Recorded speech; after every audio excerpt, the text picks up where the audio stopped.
The next of what I call the more advanced filters up here is the lens correction. This allows you to correct for lens distortion. Just bring that up, and you can see upper left hand corner a few things here. We can drag towards or away from the center to correct a center distortion, just like that. You also can use this to put in distortion if you want to. Notice I can mimic, little pull away, I can mimic the effect of a fisheye lens with this tool. So it's not only just for correcting distortion, you actually can use this for adding or removing distortion. It's really up to you. There we go. We can use this to straighten an image. Just find a line you want to have as a horizontal line. I'm just going to do one just like this. And it takes that line and turns the image to make that line into a correct line, a straight line. Let's just do it again right now. I'll just come right down the edge of the ship, just like that. Let go. It uses that as a reference and then turns the picture to make that line a straight line. We're also going to work with an alignment grid in here and choose where you want to have your grid aligned when you are setting in or working with your different controls. We can move the picture around if we're zoomed in. There's some zoom controls just down below the set here, just off screen. I can't quite bring those up. This is as small as this box will go. But you have zoom controls right down here. Just zoom in and zoom out. And you have check boxes for showing the preview or not, and then showing the grid or not. It's really up to you if you want to use that or not. It's a just different way of working. And of course we can zoom in or zoom out in here as well. Now with this grid on here, if I pull out from the center here, notice how the grid stays put, which means that you can use the grid as a reference tool if you're trying to correct your distortion. Let's say you wanted to correct the straight lines. You can use this grid as a reference tool to make sure that you are moving in the right direction to align things properly. Now let's go back to the straighten for a second. Let's say I wanted to have this mask vertical. I'll just click and drag down the length of the mask like that. It will line that vertical up as well. What it does is it takes whatever you line up, whatever you choose, and it lines it up with the closest alignment to that. So if I do a kind of a horizontal line, it'll make that horizontal. If I do a kind of a vertical line, it'll make that line vertical. It does whatever it does. On the right hand side, I'll just pull this over a little bit. Here we go. We have some auto correction images. We can auto scale the image. Notice I've actually made some adjustments in here on this image and pulled it in a little bit. Created a slight distortion on that. And the auto scale comes in and actually fills the page up, so you're not seeing those edges around there. We can choose what to do with that edge.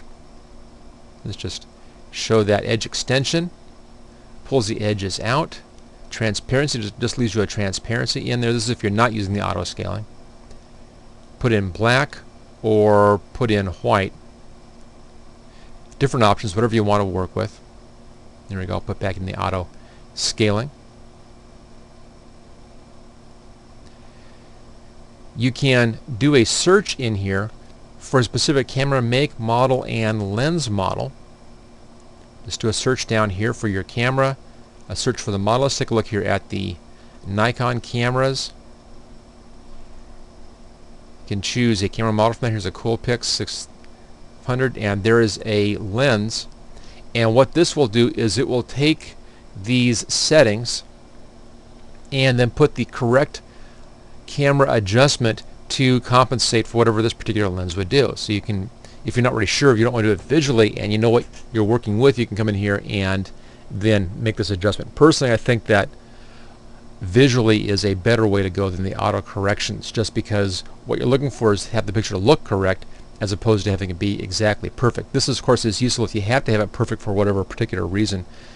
If it's a documentary style image, news image, something else like that where you want to have the image perfectly correct, scientific image, then go ahead and use these options down here. We also have our custom distortion. This is kind of your hand done distortion in here. We can choose to remove or add in distortions, right here. This is just like pulling in or dragging from the center, which I was doing previously. And we can pull to the right or pull to the left to change the distortion level, just like that. You can adjust for chromatic aberrations. You'll see this kind of stuff around edges frequently in telephoto shots. Fixed red or cyan fringe. You can adjust the fringing color in here. Green magenta or blue yellow fringe if you have any fringing happening. If you have vignetting happening, this is if you're using a telephoto lens or a lens shade or something else and it darkens down the outside corners of your image a little bit, you can use this to fix that. You can lighten the image up on the corners by pulling it to the right, or you can darken it down by pulling it to the left. It just kind of lightens up or darkens down the corners in a very soft manner, which will help to get rid of that effect, which you'll sometimes see on certain cameras. You can adjust the midpoint for your vignette value as well. And you can adjust your perspective here. Scroll to the right or to the left and you can flip your perspective around. I'm going to scale this image down. This is just off screen a little bit.